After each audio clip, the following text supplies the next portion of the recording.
Oh, mga nandyan sa INC, baka nakakalimutan ninyo na ang talagang problema ng ating bayan ang malawakang korupsyon. Ito po, rineresolba ng Pangulo.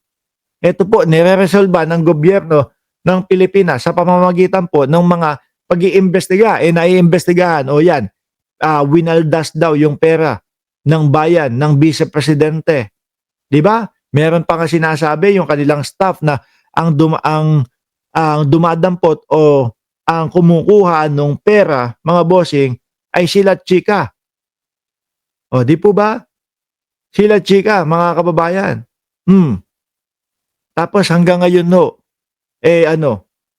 hindi maipaliwanag ng maayos ng Vice Presidente. Ay, meron na palang paliwanag. Nakakalimutan ko lagi yung paliwanag. Ang paliwanag daw po doon sa confidential funds na yon, mga kababayan, ay ginamit daw ni Vice Presidente Inday Sara Duterte yung confidential funds na yon upang daw ho o para daw ho, mga boss chief amo sir, sugpuin yung korupsyon doon sa mga doon sa mga tawag doon sa DepEd, yun daw ho.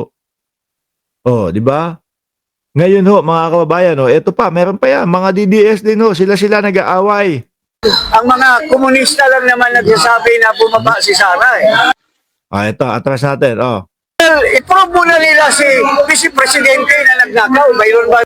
Putik na yan, yan nga, pati nga INC, nakikisali na ayaw nila unahin yung impeachment ni Sara Duterte. O, tingnan nyo, yung mga kaalyado nila Sara Duterte na mga senador, ano ginawa doon sa impeachment? Di ba isinantabi nila o inarchive nila o ayaw nga nilang mabuksan? Di ba kayong mga DDS, kontento na kayo doon sa tipo bang, o sige, ganito, ganyan, at least hindi na na-impeach si Sara Duterte, kontento na kayo doon sa technical na rason ninyo? Di ba? Kontento na ho sila na, ayan, bawal pala magpasa ng 2 impeachment sa 1 taon eh. Okay na ho sila doon. No? Sa takot na makulong, sa takot na matanggal yung Vice Presidente. Kung ako sa inyo, kung totoong supporter kayo, at kung totoong para sa bayan kayo, mga DDS, hahayaan kong tumuloy-tuloy yung impeachment. Hahayaan kong maimbestigahan yan. Hahayaan ko na makapagpaliwanag, maidepensa ng Vice Presidente ang kanyang sarili. Di po ba? Mga bossing, takushi, Bakit to? Para kapag katakbo niya sa 2028 election, malinis ang kanyang pangalan. Para pagtakbo niya sa 2028 election, mas madami ang boboto sa kanya. Pero ano ho ang kampo nila? Pati kasama na yung 16 lawyers.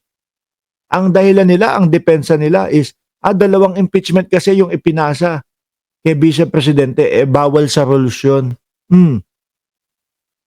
So ngayon, huwag nyo ipagmamalaki sa amin na acquitted si Sara Duterte na hindi napatunayan yan.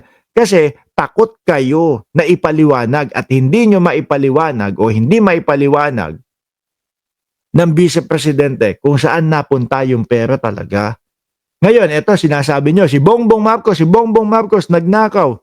Hindi naman kayo makapaglabas ng ebidensya na kagaya nung inilabas na ebidensya ni Champi Tuti. Di ba? Ay, hindi pala.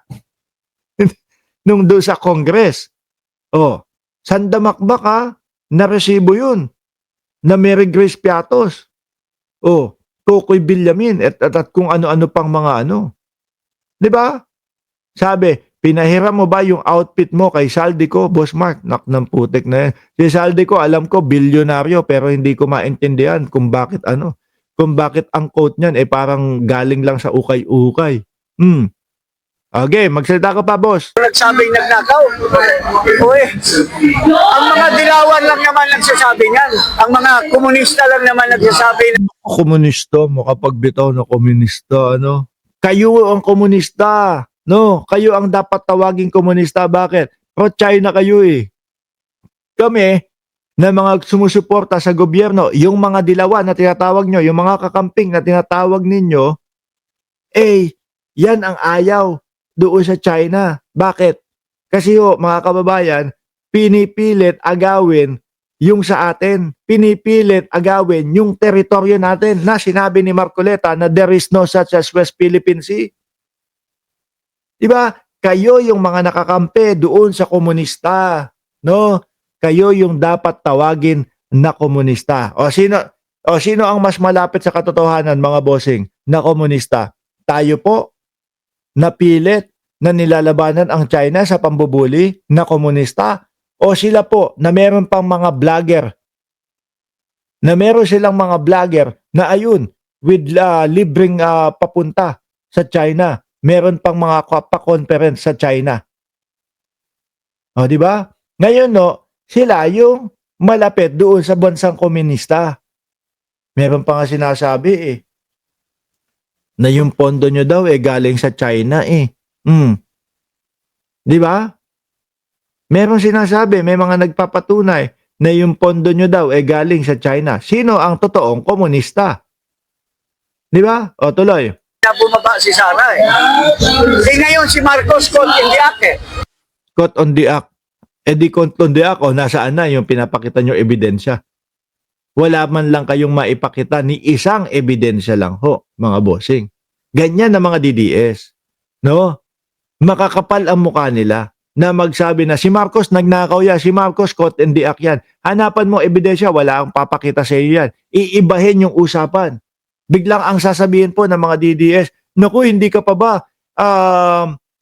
nagigising? Hindi ka pa ba nagigising diyan sa nangyayari sa bayan ng Pilipinas? Ganun na ang sasabihin. Sabi ni Elena Garcia, ang kakamping hindi nakikisali sa rally nyo ngayon. Mga tagobong tabogong DDS supporter, nandito lang. Nandito tayo, sama-sama lang ho tayo, no, mga kababayan. Chill na chill lang ho tayo. Biruin mo yung mga naratibo nila.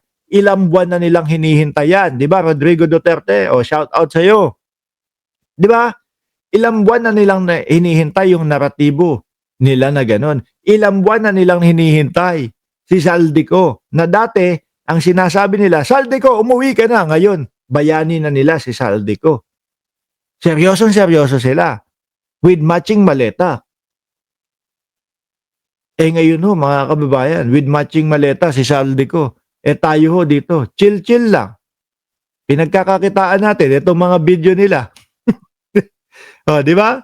Pinagtatawanan natin yung mga kilos nila. Hayaan nating uminit yung ulo nila. At least tayo, masaya tayo. Bakit po nung usap, sabi ni Maribel, bakit po nung usap impeachment kay Sara, hindi nag-rally ang mga INC? Ewan ko dyan. Sa mga yan.